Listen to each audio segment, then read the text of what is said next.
কসবা টিভির পক্ষ থেকে স্বাগতম। শিরোনাম নিয়ে সাথে আছি আমি শারমিন আক্তার। ফিলিস্তিনিদের হত্যার প্রতিবাদে ব্রাহ্মণবাড়িয়ায় ছাত্রলীগের মিছিল ও পদযাত্রা। ব্রাহ্মণবাড়িয়া প্রতিনিধি।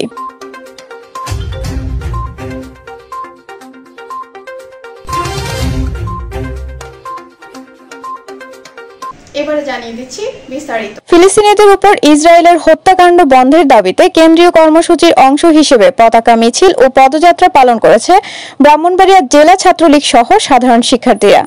একই সাথে ফিলিস্তিনকে স্বাধীন রাষ্ট্র হিসেবে ঘোষণার দাবিও জানানো হয়।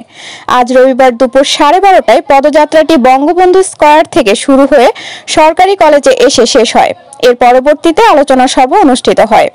এ সময় শাখা ছাত্রলীগের সভাপতি রবিউল ইসলাম রুবেল ও সাধারণ সম্পাদক শাহাদাত হোসেন শোভন, জেলা ছাত্রলীগের সাংগঠনিক সম্পাদক মহসিন মোল্লা, তন্ময় হোসেন সাব্বির সহ অন্যান্য নেতাকর্মীরা উপস্থিত ছিলেন।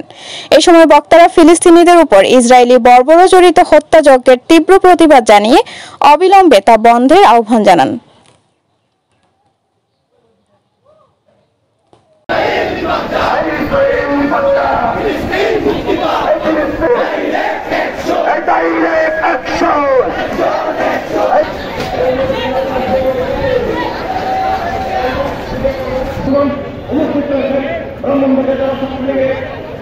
অনেকে বক্তব্য দেওয়ার কথা ছিল, আমার জেলা ছাত্রলীগের অনেক নেতৃবৃন্দ বক্তব্য দেওয়ার কথা ছিল।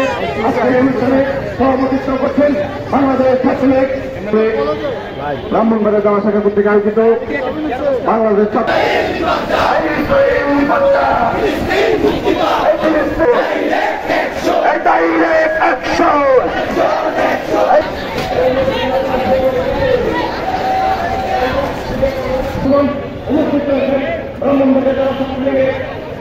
অনেকে বক্তব্য দেওয়ার কথা ছিল, আমার জেলা ছাত্রলীগের অনেক নেতৃবৃন্দ বক্তব্য দেওয়ার কথা ছিল। আজকের অনুষ্ঠানে সভাপতিত্ব করছেন বাংলাদেশ ছাত্রলীগ ব্রাহ্মণবাড়িয়া জেলা শাখা কর্তৃক আয়োজিত বাংলাদেশ। এতক্ষণ ধরে কসবা টিভির সাথে থাকার জন্য আপনাদের ধন্যবাদ। কসবা টিভিকে লাইক, শেয়ার এবং সাবস্ক্রাইব করে পাশে থাকুন। আল্লাহ হাফেজ।